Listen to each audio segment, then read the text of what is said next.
semua, perkenalkan saya Sonia Miring, mahasiswa jurusan Arsitektur Universitas Palangkaraya semester 2 dengan NIM 19302050. Pada kesempatan kali ini, saya akan mempresentasikan tugas teknologi bahan bangunan yang saya akan ambil materinya fondasi. Jadi kita langsung masuk saja ke pengertiannya. Pengertian fondasi. Fondasi berasal dari kata foundation yang biasa dalam kehidupan sehari-hari masyarakat Indonesia kita menyebutnya fondasi atau fondasi. Dalam Kamus Besar Bahasa Indonesia atau KBBI, fondasi memiliki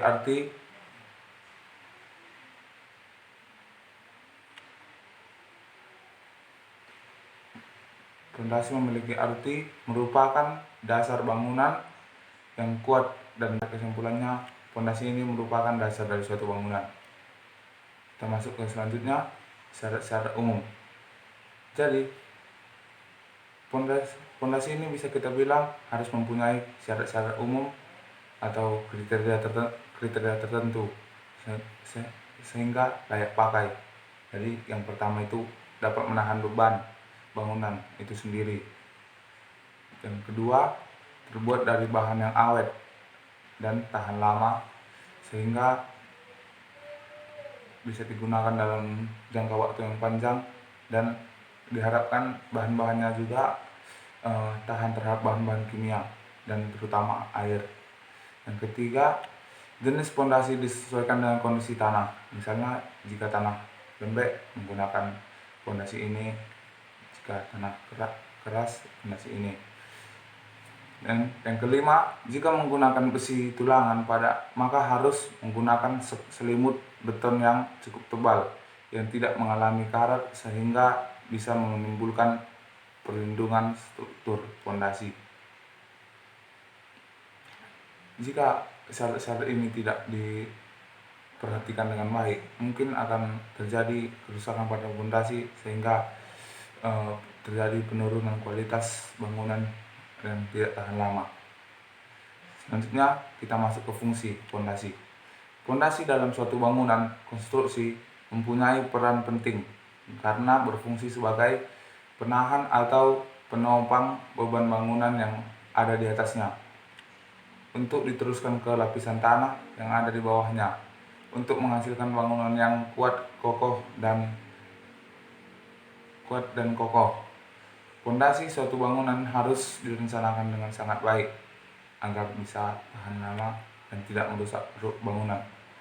Perencanaan dalam pemilihan fondasi suatu bangunan ditentukan berdasarkan jenis tanah, kekuatan dan daya dukung tanah, dan beban bangunan itu sendiri. Pada tanah yang memiliki daya dukung baik, maka perencanaan fondasinya tidak terlalu rumit dan bisa sederhana saja. Dan pada tanah yang memiliki daya dukung jelek atau tanah lembek, biasanya pembuatan fondasinya jadi lebih rumit. Fungsi fondasi suatu konstruksi bangunan harus mampu menahan beban. Yang pertama itu beban mati.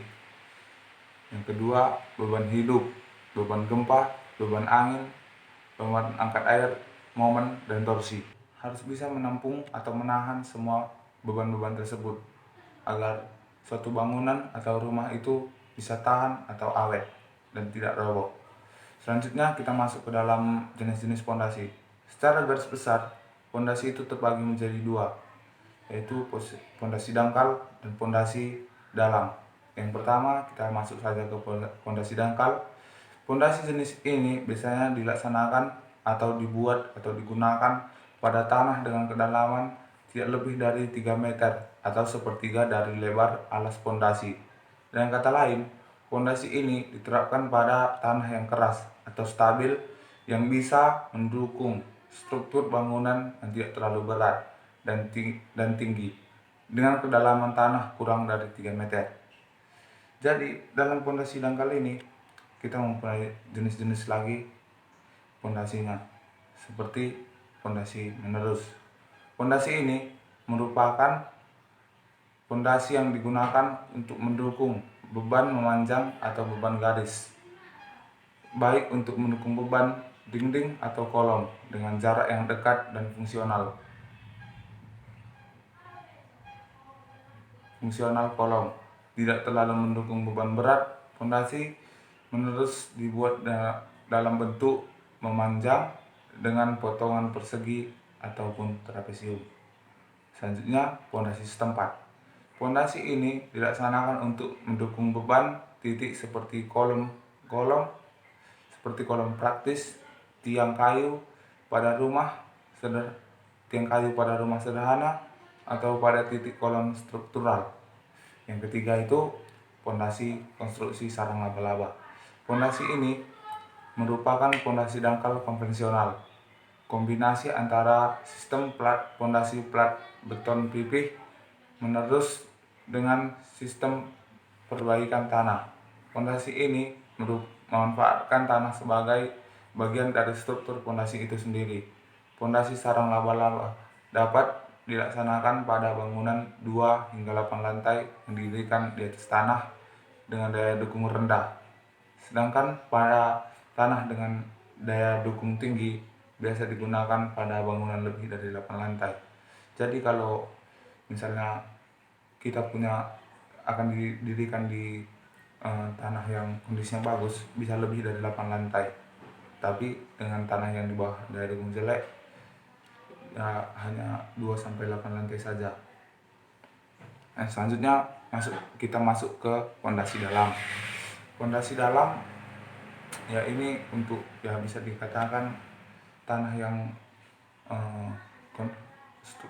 kondisinya atau daya dukungnya jelek. Yang pertama itu kita masuk ke pondasi semburan. Pondasi semburan adalah suatu bentuk peralihan antara pondasi dangkal dan pondasi tiang. Pondasi semburan sangat tepat digunakan pada tanah kurang baik dan lapisan tanah kerasnya berada dalam kedalaman yang lebih dari 3 meter. Jadi pondasi sumuran ini akan digunakan di tempat pembangunan yang kondisi. Selanjutnya kita akan masuk ke pondasi boret pil. Pondasi boret pil adalah bentuk pondasi dalam. Pondasi boret pil adalah bentuk pondasi dalam yang dibangun di dalam permukaan tanah dan kedalaman tertentu. Jenis pondasi ini cocok digunakan untuk lokasi pekerjaan yang di sekitarnya rapat dengan bangunan yang lain, karena proses pembuatan pondasi ini tidak menimbulkan efek getar yang besar. Jadi biasanya pondasi boret pil ini akan digunakan seperti kita akan membangun di tempat-tempat yang padat. Pondasi tiang pancang. Penggunaan pondasi tiang pancang sebagai pondasi bangunan biasanya digunakan apabila tanah yang berada di bawah dasar bangunan tidak mempunyai daya dukung yang cukup untuk memikul berat bangunan dan beban yang bekerja padanya, atau apabila tanah yang mempunyai daya dukung yang cukup untuk memikul berat bangunan dan seluruh beban yang bekerja berada pada lapisan yang sangat dalam dan permukaan tanah ke dalam lebih dari 8 meter.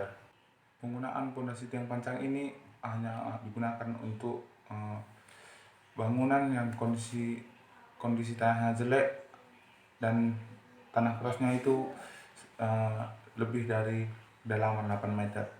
Jadi selanjutnya kita masuk ke teknologi bahan bangunan yang digunakan dalam pembuatan pondasi. Jadi yang pertama itu pondasi bangunan layang. Konsep bangunan seperti ini membuat bangunan mampu mengapung di atas pondasi berupa bantalan karet timbal. Bantalan ini mengandung inti timah padat yang dibungkus dalam lapisan karet dan baja.